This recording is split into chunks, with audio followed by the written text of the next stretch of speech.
प्रिय भक्तगण, आज हम आपको एक कथा का श्रवण करा रहे हूं जो सुनने मात्र से आपके जीवन में सुख, संपत्ति और धन की वर्षा होगी। तो चलिए कथा को प्रारंभ करते हैं। भगवान शिव माता पार्वती से कहते हैं, पिछले जन्म का पाप इस जन्म में अभिशाप बन जाता है। फिर माता पार्वती पूछती है, पिछले जन्म का पाप की सजा इस जन्म में क्यों प्रभु? फिर भगवान शिव कहते हैं, हे देवी, आज मैं आपको कहानी सुनाने जा रहा हूं। कृपया आप इस कहानी को ध्यान से सुनें। अगर आप यह कहानी सुन रहे हैं तो पूरा सुनिए। इस कथा को आधा अधूरा छोड़कर जाने की गलती मत करिएगा, क्योंकि इस पवित्र कथा को पूरा सुनने से मनचाहा फल की प्राप्ति होगी। इसलिए इस कथा को पूरा सुनें। आप शिव भक्त हैं तो भोलेनाथ का अनादर न करें। यह कहानी राजा प्रताप की न्यायप्रियता की है। राजा प्रताप के राज्य में सभी खुशहाल थे। वहां पर चोरी, डकैती या अपराध करने वालों को कभी माफी नहीं दी जाती थी। एक दिन राजा के सभा में एक चोर को लाया गया। महाराज की जय हो। क्या मामला है? सिपाही, यह एक चोर है महाराज। हमने इसे चोरी करते हुए पकड़ा है। तुम्हारा नाम क्या है? मेरा नाम श्यामलाल है महाराज। क्या तुम्हें पता नहीं कि चोरी की सजा मौत है? पता है महाराज, लेकिन चोरी करना मेरी मजबूरी थी। कैसी मजबूरी है? खुलकर बताओ। माफी चाहता हूं महाराज, लेकिन इस परिस्थिति में अगर मैं चोरी करते हुए पकड़ा जाऊं तो मुझे मौत की सजा मिलेगी। पर अगर मैं चोरी नहीं करता तो मेरा परिवार भूख से मर जाएगा। क्या मतलब है तुम्हारा? महाराज, मैं बेरोजगार हूं और परिवार का पालन पोषण करने के लिए मैंने पहली बार चोरी की थी। लेकिन दुर्भाग्य से मैं पकड़ा गया, तो यह तुम्हारी पहली चोरी है। हाँ महाराज, बेरोजगारी के कारण मैं चोर बन गया। महाराज, क्या तुमको काम करना पसंद नहीं है? नहीं महाराज, असल में मुझे कोई काम ही नहीं मिलता। ऐसा क्यों है महाराज? भगवान भोलेनाथ की दया से मुझ में एक खास क्षमता है, लेकिन वही मेरे लिए श्राप बन गई है। इसी वजह से मुझे कोई नौकरी नहीं देता। वह खास क्षमता क्या है, हमें बताओ। महाराज, हर पूर्णिमा की रात को मुझे किसी न किसी का सपना आता है और वह सपना भविष्य में सच होता है। हमें तुम्हारी बात समझ नहीं आई। थोड़ा स्पष्ट करो। मुझे अच्छे और बुरे दोनों तरह के सपने आते हैं। जिस व्यक्ति के बारे में मैं बुरा सपना देखता हूं, मैं उन्हें सचेत करने के लिए अपने सपने के बारे में बताता हूं, और जब वह सपना सच हो जाता है तो लोग मुझे मनहूस समझकर मुझे नौकरी नहीं देते। प्रजा को रोजगार देना राजा का धर्म होता है। मैं तुम्हें नौकरी दूंगा, लेकिन तुमने जो अपराध किया है उसकी सजा तो तुम्हें मिलेगी ही। हाँ महाराज, लेकिन सजा पूरी होने के बाद तुम हमारे दरबार में आना। मैं तुम्हें नौकरी अवश्य दूंगा। आपका आदेश सिर आंखों पर महाराज। लेकिन जाते जाते क्या मैं आपको आपके सपने के बारे में बता सकता हूं? महाराज, क्या तुमने मेरा भी सपना देखा है? श्यामलाल, तुमने चोरी करके हमारे राज्य के नियमों को भंग किया है, पर इस समय तुमने राजा वीर के हमले की सूचना देकर हमारी सहायता की है। हम तुम्हारे कार्य से बहुत खुश हैं और इसलिए तुम्हें सजा से मुक्त करते हैं। धन्यवाद महाराज। और आगे से चोरी न करने के लिए हम तुम्हें नौकरी प्रदान करते हैं। हम तुम्हें हमारे राज्य के मुख्य द्वारपाल के रूप में नियुक्त करते हैं। धन्यवाद महाराज। अगले दिन से श्यामलाल महल के मुख्य प्रवेश द्वार पर पहरेदारी करने लगता है, लेकिन अपनी नींद की कमजोरी के कारण वह रात में जाग नहीं पाता और अक्सर झपकी ले लेता है। एक दिन पूर्णिमा की रात को जब वह पहरा दे रहा होता है, तब उसे नींद आने लगती है। तब उसने स्वप्न देखा। फिर वह महाराज के पास जाता है और कहता है, महाराज, यदि आप क्षमा करें तो मैं एक विनती करता हूं। कहो श्यामलाल। फिर पड़ोसी राज्य के राजा वीर शीघ्र ही आपके राज्य पर आक्रमण करने वाले हैं। आप क्या कह रहे हैं? यह स्वप्न पूरी तरह से गलत है, क्योंकि राजा उदयवीर हमारे परम मित्र हैं। वे हम पर कभी आक्रमण नहीं करेंगे। मेरे स्वप्न हमेशा सत्य होते हैं महाराज, और यदि यह स्वप्न सत्य नहीं हुआ तो हम आपका शीश काट देंगे। मुझे स्वीकार है महाराज। इतने में एक सिपाही आता है। महाराज की जय। एक अद्भुत घटना हुई है महाराज। अभी अभी एक गुप्तचर ने सूचना दी है कि राजा उदयवीर हम पर आक्रमण करने वाले हैं। आप क्या कह रहे हैं? सिपाही, मैंने कहा था ना महाराज कि मेरा स्वप्न कभी झूठा नहीं होता। सिपाही, जाओ और युद्ध की तैयारी करो। फिर राजा प्रताप श्यामलाल से कहते हैं, रात का समय हो चुका था और राज्य के लोग भी सो गए होंगे, इसलिए मैं भी कुछ देर आराम कर लेता हूं। किसी को भी खबर नहीं होगी। चलो श्यामलाल, तुम भी थोड़ी देर सो लो। फिर श्यामलाल सो गया और जल्दी ही उसे एक सपना आया। सपने में वह देखता है कि राजा प्रताप का मुख्य सेनापति रात के अंधेरे में एक सुनसान स्थान पर राजा उदयवीर के गुप्तचर से मिल रहा है। बताओ गुप्तचर, क्या संदेश लेकर आए हो? सेनापति ने पूछा। गुप्तचर ने जवाब दिया, राजा उदयवीर ने आपके लिए एक संदेश भेजा है कि 2 दिन बाद वे इस राज्य पर आक्रमण कर देंगे। आप उनके साथ मिलकर राजा प्रताप को कैद कर लें, फिर वे आपको इस राज्य का राजा बना देंगे। राजा उदयवीर को मेरा धन्यवाद देना। और अब जल्दी ही सुबह होने वाली है। तुम्हारा यहां से जाना अभी सुरक्षित नहीं है, इसलिए आज तुम पुराने महल में आराम करो और कल रात को यहां से निकल जाना। गुप्तचर संदेश देकर चला गया और श्यामलाल की नींद खुल गई। हे प्रभु, राजा का सेनापति तो धोखेबाज निकला। मुझे यह बात राजा तक तुरंत पहुंचानी होगी, नहीं तो विलंब हो जाएगा। अगले दिन सुबह राजा प्रताप अपने सेनापति और दरबारियों के साथ सभा में विराजमान थे। उसी समय एक सैनिक आया। राजा की जय हो, महाराज श्यामलाल आपसे मिलने की इच्छा रखते हैं। फिर राजा कहते हैं, उन्हें बुला लो। फिर श्यामलाल को सभा में लाया गया। राजा की जय हो। बताओ श्यामलाल, तुम क्या कहना चाहते हो? महाराज, यह विषय बहुत गंभीर है। सबके सामने इसे बताना ठीक नहीं होगा। इससे मेरी जान को भी खतरा हो सकता है। जब हम यहां हैं तो तुम्हें डरने की जरूरत नहीं है। सबके सामने बताओ तुम क्या कहना चाहते हो। तब श्यामलाल ने सेनापति की ओर इशारा करते हुए कहा, महाराज, सेनापति अर्जुन सिंह विश्वासघाती हैं। वह पड़ोसी राज्य के राज उदयवीर से मिलकर आप पर हमला करने की साजिश रच रहे हैं। वह आपको कैद करके स्वयं इस स्थान के राजा बनना चाहते हैं। और यह सब तुम्हें कैसे मालूम? महाराज, कल पूर्णिमा की रात थी और मैंने कल रात एक सपना देखा जिसमें सेनापति दुश्मन के जासूस से यही बातें कर रहे थे। तुम क्या अनर्गल प्रलाप कर रहे हो? क्या तुम्हें पता भी है कि तुम किस पर आरोप लगा रहे हो? श्यामलाल, सेनापति अर्जुन सिंह हमारे लिए निष्ठावान है। क्या तुम्हारे पास उनकी विश्वासघात को साबित करने के लिए कोई प्रमाण है?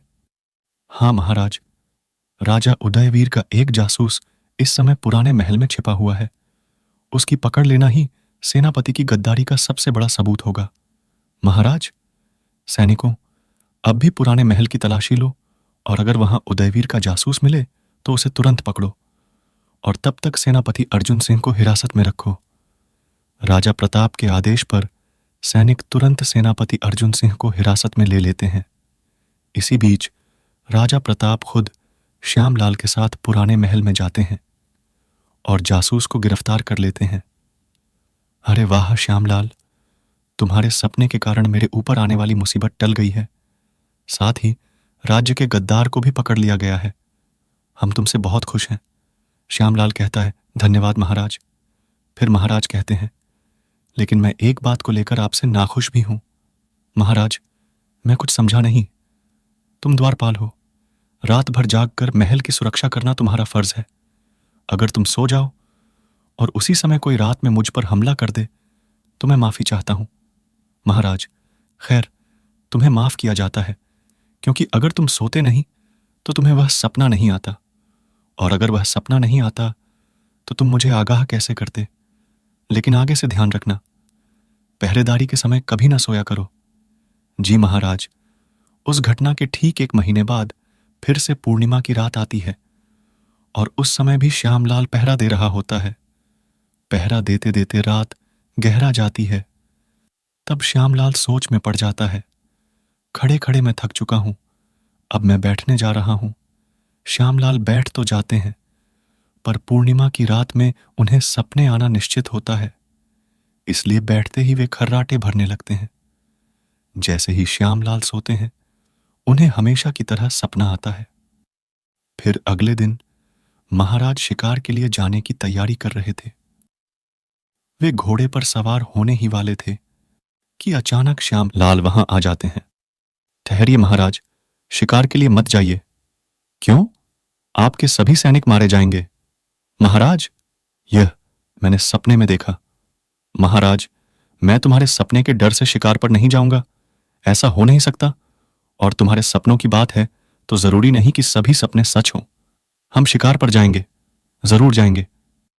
ठीक है महाराज, लेकिन पहले मुझे अपना हाथ दिखाइए। श्यामलाल के कहने पर राजा अपना हाथ आगे बढ़ाते हैं। तभी श्यामलाल एक चाकू से राजा की उंगली पर एक छोटा सा घाव कर देता है। तुमने यह क्या कर दिया सिपाहियों? इसे पकड़ो। जब हम शिकार से वापस आएंगे तब इस दुस्साहसी को हमारे सामने लाया जाए। यह सुनकर सैनिक श्यामलाल को हिरासत में ले लेते हैं और राजा प्रताप अपने साथियों के साथ शिकार के लिए जंगल की ओर निकल पड़ते हैं। जब राजा प्रताप जंगल में शिकार के लिए गए हैं और कुछ आदिवासी उन पर हमला कर उन्हें कैद कर लेते हैं। मैं राजा हूं, मैं राजा हूं। तुम्हें पता नहीं कि तुमने किसे पकड़ा है। मुझे छोड़ दो, शायद मैं तुम्हें माफ कर दूं। फिर कबीले का सरदार आता है। यहां माफी और सजा देने का अधिकार सिर्फ मेरा है। इसकी बलि देने की तैयारी करो। जैसे ही राजा प्रताप की बलि देने की तैयारी होती है और जल्लाद उनका सिर काटने के लिए बढ़ता है, तभी अचानक सरदार की नजर राजा की खून से लथपथ उंगली पर पड़ती है। रुको, यह तो घायल है। देखो, इसकी उंगली में चोट लगी है। घायल व्यक्ति की बलि नहीं चढ़ाई जाती। इसे छोड़ दो। अगले दिन राजा प्रताप अपने दरबार में विराजमान थे। श्यामलाल को सामने लाया जाए। श्यामलाल हाजिर हो गए हैं। महाराज, हम आपके आभारी हैं। श्यामलाल, आज फिर तुम्हारे सपने की वजह से मेरी जान बची है। अगर तुमने मेरी अंगुली नहीं की होती तो वे जंगली लोग मुझे जरूर बलि चढ़ा देते। इसी समय एक सैनिक घबराहट में आकर कहता है, महाराज की जय। महाराज, मैं एक दुखद समाचार लेकर आया हूं। हमारे राज्य के महामंत्री हमारे बीच नहीं रहे। उन्हें क्या हो गया? वे तो बिल्कुल ठीक थे। दरअसल श्यामलाल ने उन्हें अपने सपने का जिक्र किया था, जिसमें उन्होंने बताया था कि 10 दिनों के अंदर हृदय गति रुक जाने से उनकी मृत्यु हो जाएगी। लेकिन वे मौत के डर से इतने विचलित हो गए कि समय से पहले ही उन्हें मौत आ गया और वे ईश्वर को प्रिय हो गए। श्यामलाल, क्या तुमने महामंत्री को अपने सपने के बारे में यही बताया था? हाँ महाराज, मेरा सपना कभी गलत नहीं होता। अरे वाह, हमारे राज्य में तुम जैसे अद्भुत व्यक्ति की सराहना होनी चाहिए। सैनिकों, हमारे खजाने से बहुत सारा सोना और जवाहरात इन्हें प्रदान किए जाएं। थोड़ी देर में सैनिक सोना और जवाहरात लेकर उपस्थित होते हैं। श्यामलाल, यह उपहार हमारी ओर से तुम्हारे लिए है। धन्यवाद महाराज, लेकिन अब तुम्हें इस राज्य से जाना होगा। यानी मैं अब इस राज्य में नहीं रह सकता। तुम अब इस राज्य में नहीं रह सकते। महाराज, मैंने तो आपकी जान बचाई थी और आप मुझे निकाल रहे हैं। सच तो यह है कि तुम्हारे सपने की वजह से राज्य पर आया संकट टल गया और हमारी जान भी बची। फिर भी आप मुझे अच्छाई के बदले सजा दे रहे हैं। हाँ, क्योंकि तुम्हारा यहां रहना प्रकृति के खिलाफ है। इंसान तब तक शांति और सुकून से रह सकता है जब तक उसे अपने भविष्य का पता न हो। भविष्य चाहे जैसा भी हो, अगर उसका पता वक्त से पहले लग जाए तो इंसान जीते जी मुर्दा बन जाता है। तुमने हमारे महामंत्री को मौत का सच बता दिया, लेकिन मौत के डर से वे मौत से पहले ही मर गए और उसी सदमे में उनकी पत्नी भी चल बसी। तुम्हारे सपने ने 2 जिंदगियां ले ली। हम तुम्हें दोषी नहीं ठहरा रहे हैं, लेकिन पिछले जन्म का पाप इस जन्म में अभिशाप बन गया है। तुम्हारे लिए कुछ चीजें समय पर ही छोड़ देनी चाहिए। ऐसा भविष्य जिसे जानकर इंसान का जीना मुश्किल हो जाए, उसे न जानना ही बेहतर है। तुम जा सकते हो। राजा के दिए उपहार को छोड़कर श्यामलाल दरबार से विदा हो जाता है। आखिरकार दूसरों के भविष्य को बताने की श्यामलाल की अद्भुत क्षमता उनके लिए ही अभिशाप सिद्ध हुई। फिर श्यामलाल जंगल जाकर लकड़ियां काट रहा था। तभी दूर एक पेड़ के पीछे से कोई उसे देख रहा था। हाय राम, इतना बड़ा पेड़ काट रहा है।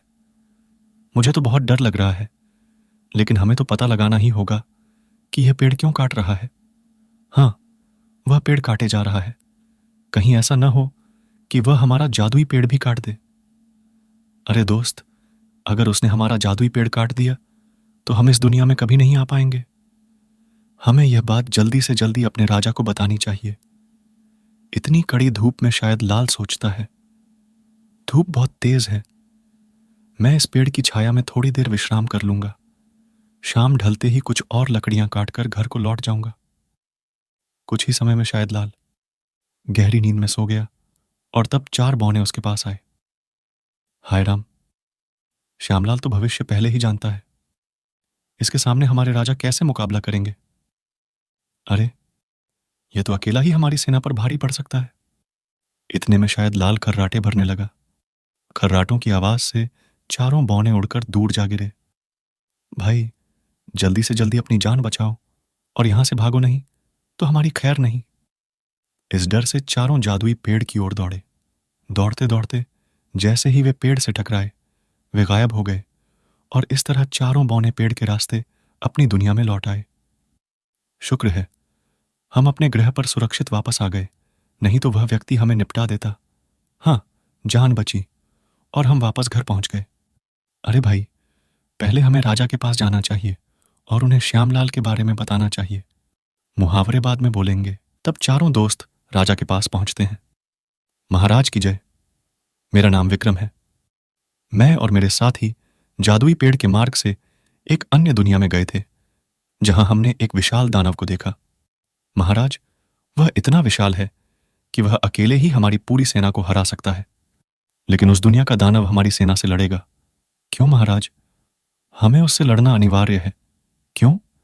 क्योंकि वह एक शायद लाल है जो जंगल में पेड़ काटने आता है, और यदि उसने गलती से भी हमारे जादुई पेड़ को काट दिया तो उस ग्रह पर आने जाने का हमारा मार्ग हमेशा के लिए बंद हो जाएगा। यह सुनकर महाराज और सभी दरबारी चिंतित हो जाते हैं और तब महाराज पास बैठे राजगुरु से प्रश्न करते हैं, गुरुजी कृपया कोई उपाय सुझाए जिससे हम आने वाले संकट से अपने ग्रह की रक्षा कर सकें। तब गुरुजी मुस्कुराते हुए कहते हैं, देखो, बात यह नहीं है कि वह श्यामलाल जादुई पेड़ को काट देगा। असली चिंता तो यह है कि अगर वह श्यामलाल यहां आ गया तो हमारा क्या होगा। मतलब क्या है गुरुजी? मतलब यह है कि वह शायद लाल हमारे जादुई पेड़ को कभी नहीं काट पाएगा, क्योंकि जैसे ही वह पेड़ को काटने के लिए कुल्हाड़ी चलाएगा, वह सीधे हमारे ग्रह पर आ जाएगा। हे ईश्वर, तो हमें यह सोचना चाहिए कि अगर वह श्यामलाल यहां आ गया तो हम उसका सामना कैसे करेंगे। शाम होने पर शायद लाल अपनी नींद से जागता है और फिर से पेड़ काटने के लिए तैयार होता है। श्यामलाल की नजर जादुई पेड़ पर पड़ती है। यह पेड़ तो बहुत अच्छा है, आज इसी को काटूंगा। और जैसे ही श्यामलाल जादुई पेड़ पर कुल्हाड़ी चलाता है, वह बौने के राज्य में पहुंच जाता है। अरे, यह कैसे हो गया? मैं यहां कैसे आ गया? लकड़ी काटने वाले को देखकर नदी के किनारे पर खड़े लोगों में अफरा तफरी मच गई। कोई बचाओ, कोई बचाओ, क्या यह लोग मुझे छोटे लग रहे हैं या मैं किसी दूसरे ग्रह पर आ गया हूं?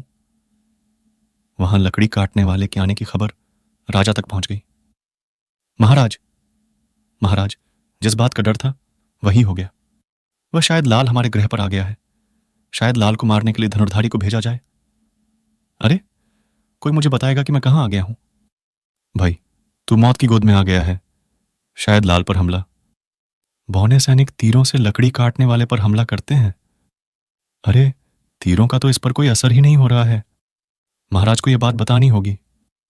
चलो, मुझे समझ नहीं आता कि ये बौने मुझे अपना शत्रु क्यों मान रहे हैं। क्या तुम मेरे दोस्त बनोगे? क्या तुम मेरे दोस्त बनोगे?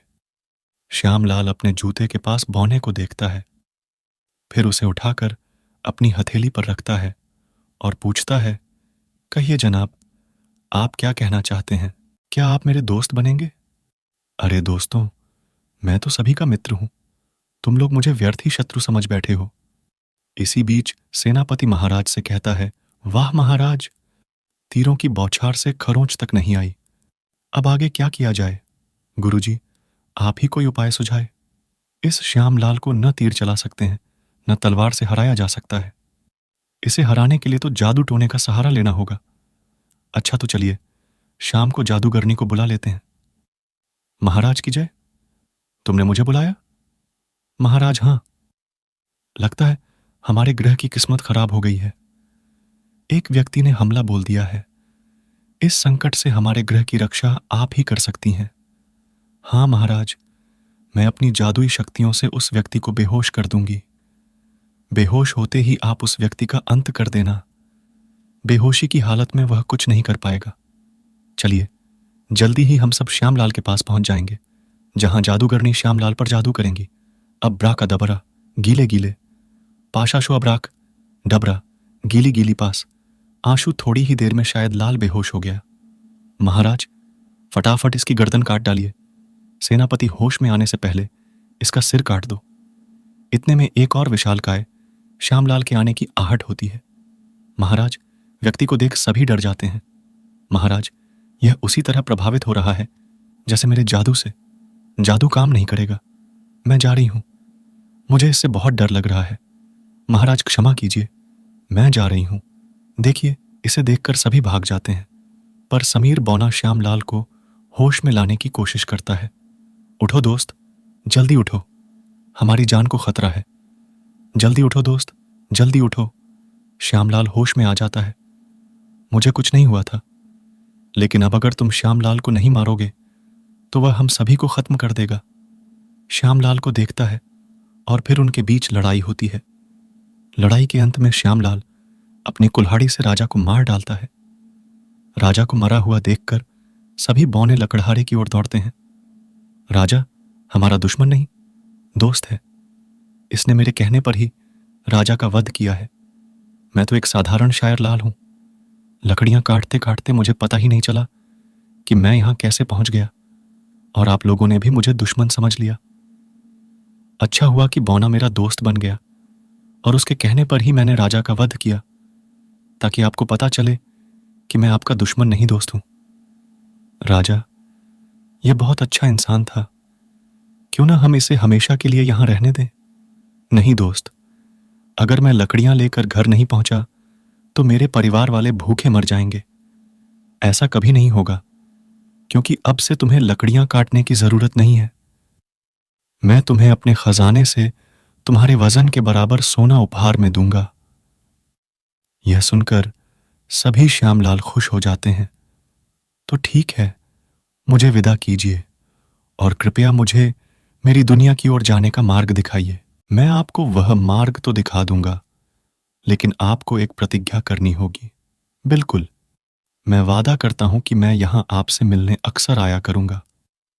यह सुनकर सभी प्रसन्न हो जाते हैं और लकड़हारे को उसकी दुनिया में लौटने का मार्ग बताते हैं।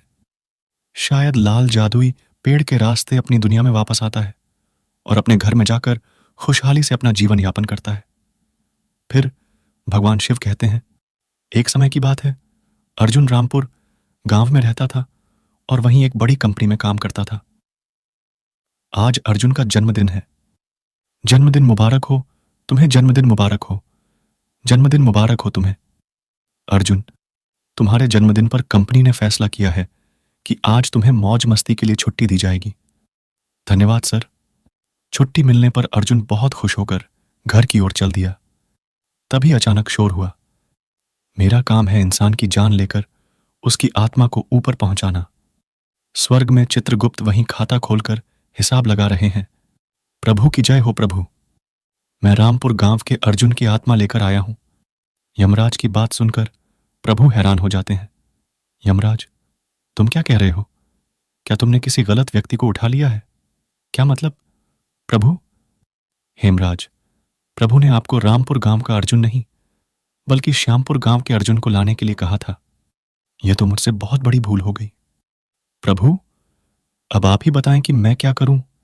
यमराज, इस आत्मा को जल्दी से जल्दी पृथ्वी पर पहुंचाओ और इसके मृत शरीर में आत्मा डालकर इसे जीवित कर दो। प्रभु का आदेश पाकर यमराज अर्जुन की आत्मा को लेकर पृथ्वी पर पहुंच जाता है। पृथ्वी पर पहुंचते ही वह देखता है कि अर्जुन के शरीर को तो जलाया जा चुका है। यह देखकर यमराज के पैरों तले जमीन खिसक जाती है। हे प्रभु, अब आगे क्या होगा?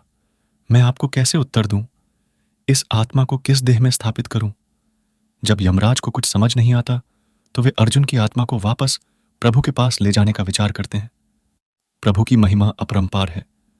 आपके आदेशानुसार मैं इसे पृथ्वी पर तो ले आया, लेकिन वहां पहुंचकर मैंने देखा तुम चुप क्यों हो गए?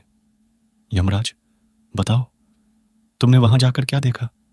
प्रभु, जब मैं इसकी आत्मा को उसके देह में प्रवेश कराने पृथ्वी पर गया तो मैंने देखा कि इसके शरीर का दाह संस्कार किया जा चुका था। क्या इसके शरीर का दाह संस्कार किया जा चुका था? यह तो बहुत बड़ी विपत्ति हो गई। अब हम इस आत्मा का क्या करेंगे? प्रभु, अर्जुन की आत्मा को किसी अन्य देह देनी होगी। यह किसी भी देह, मतलब मैं किसी और के शरीर में नहीं जाना चाहता। मुझे मेरी ही देह चाहिए, समझे? देखो मनुष्य, हमें समझने की कोशिश करो। मैंने तुम्हें यहां जानबूझकर नहीं लाया था। तुम गलती से यहां आ गए। यह गलती मेरी नहीं थी। ना तो मैं क्यों किसी और के शरीर में जाऊं। हां, मुझे मेरी ही देह चाहिए, बस इतना ही। अर्जुन की बात सुनकर सभी चिंतित हो जाते हैं। तब प्रभु अर्जुन को समझाने का प्रयास करते हैं। सुनो अर्जुन, तुम्हारी बात तो ठीक है, गलती तुम्हारी नहीं है, लेकिन अगर तुम्हें तुम्हारे पुराने शरीर से भी बेहतर और सुंदर शरीर मिल जाए तो तुम्हें क्या परेशानी है? देखो प्रभु, मुझे आप पर तो विश्वास है, लेकिन यमराज पर नहीं है। वह मुझे किसी के भी शरीर में डाल सकते हैं। मैं किसी गहरे के शरीर में नहीं जाना चाहता। अच्छा, यमराज किसी सुंदर इंसान को मारकर उसका सुंदर शरीर इसे दे दें। माफ कीजिए प्रभु, लेकिन यह संभव नहीं है, क्योंकि जिसे गलती से यहां लाया गया है वह श्यामपुर का अर्जुन अभी जीवित है। इसलिए इसे सिर्फ उसी का शरीर मिल सकता है। बताइए, अब क्या करें? प्रभु, सबको चिंतित देखकर इंसान ने कहा, प्रभु, आप सबको चिंतित देखकर मेरे मन में एक विचार आया है। सुनिए तो सही। मैं श्यामपुर के अर्जुन को देख लूंगा। अगर वह मुझे पसंद आया तो मैं उसके शरीर में रहने को तैयार हूं। ठीक है बेटा, यमराज, इसे श्यामपुर का अर्जुन दिखाओ। देखो अर्जुन, श्यामपुर का अर्जुन अपनी दुनिया में कितना खुश है। क्या तुम उसके शरीर में रहना चाहोगे? अरे यमराज, आप मुझे क्या समझ रहे हैं? मुझे उस शराबी के शरीर में नहीं रहना है। मुझे एक शानदार शरीर चाहिए। अरे दोस्त, तुमने तो सिरदर्द कर दिया भाई। उसके शरीर में रहने में तुम्हें क्या आपत्ति है? सुनो यमराज, तुम्हारी गलती की सजा मैं क्यों भुगते हूं? तुम खाओ माल और फंसे चाचा। ऐसा कैसे चलेगा? भगवान, यह इंसान तो काफी उलझा हुआ प्राणी है। आप ही इसे संभालिए। यमदेव की बातें सुनकर भगवान परेशान हो उठते हैं और तभी अचानक नारद मुनि प्रकट होते हैं। नारायण नारायण। प्रभु, मुझे पता चला है कि यमराज से किसी की आत्मा लेते वक्त एक बड़ी गलती हो गई है। उन्हें श्यामपुर के अर्जुन को लाना था और वे गलती से रामपुर के अर्जुन को ले आए। यह तो वाकई में एक गंभीर मामला है प्रभु। हाँ, यह तो है, लेकिन हमें इसका समाधान भी तो खोजना होगा। नारायण नारायण प्रभु, इस आत्मा को किसी दूसरे इंसान का शरीर दे दीजिए ना। अरे भाई, यह इंसान किसी के शरीर में जाने को तैयार ही नहीं है। नहीं रहा है प्रभु, मैं इसे समझाने की कोशिश करता हूं। यह तो बहुत ही पेचीदा मामला है। अगर हमसे यह नहीं समझा तो तुमसे कैसे समझेगा? अरे भाई, मैंने पृथ्वीलोक की एक फिल्म का डायलॉग सुना है कि वादे अक्सर टूट जाते हैं, लेकिन कोशिशें सफल होती हैं। तो मुझे एक मौका तो दीजिए। ठीक है नारद, तुम इसे समझाओ। देखो इंसान, तुम तो बहुत ही ज्ञानी नजर आते हो, फिर यमराज से उलझना क्यों चाहते हो? यह नारद मुनि की उलझन मैंने नहीं बनाई, यह तो ये लोग कर रहे हैं। मेरा जीना हराम किया तो मुझ पर इल्जाम लगा दिया, और अगर मार ही डाला तो मार डाला। लेकिन जब पता चला कि गलत व्यक्ति का अंत कर दिया है तो कम से कम मेरा शरीर तो वापस करना चाहिए ना। तुम्हारी बात तो ठीक है, लेकिन धरती पर इंसान आपस में समझौता कर लेते हैं। तुम भी थोड़ी समझदारी से काम लो और यह मामला सुलझा लो। क्या अपूर्णता तुम्हें अखरती है? तुम अपना काम करो। यमराज से मेरा निपटाना मुझे करने दो। फिर नारद भी मनुष्य को समझाने में नाकाम हो जाते हैं और भगवान के पास जाते हैं।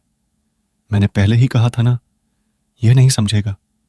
नारद, कोई ऐसा उपाय निकालो जिससे सांप भी मर जाए और लाठी भी न टूटे। फिर नारद गहराई से सोचकर जवाब देते हैं, अब हमारे पास एक ही उपाय बचा है प्रभु। हमें समय को उलटना होगा। मतलब यह कि प्रभु, आप समझिए कि यह इंसान मरा नहीं है। जब इस इंसान का दुर्घटना हुई थी तब तक आप समय को वापस ले जाएं। उसके बाद नारद प्रभु के कान में कुछ फुसफुसाते हैं। देखिए, प्रभु की माया को प्रभु ही जाने। जय हो प्रभु की। मुझे पीने दो, मुझे जीने दो। अब सही, अर्जुन को मैंने मारा है, अब इसकी आत्मा को प्रभु के पास ले जा रहा हूं। हाँ हाँ हाँ। इतना कहकर भगवान शिव इस कहानी को समाप्त करते हैं। इस वीडियो को बोलते समय कोई त्रुटि हो तो मैं क्षमा चाहती हूं। उम्मीद है आप सभी को यह वीडियो अच्छी लगी होगी। अगर आप शिव के सच्चे भक्त हैं तो चैनल को सब्सक्राइब और वीडियो को लाइक करके कमेंट में हर हर महादेव लिख दीजिए।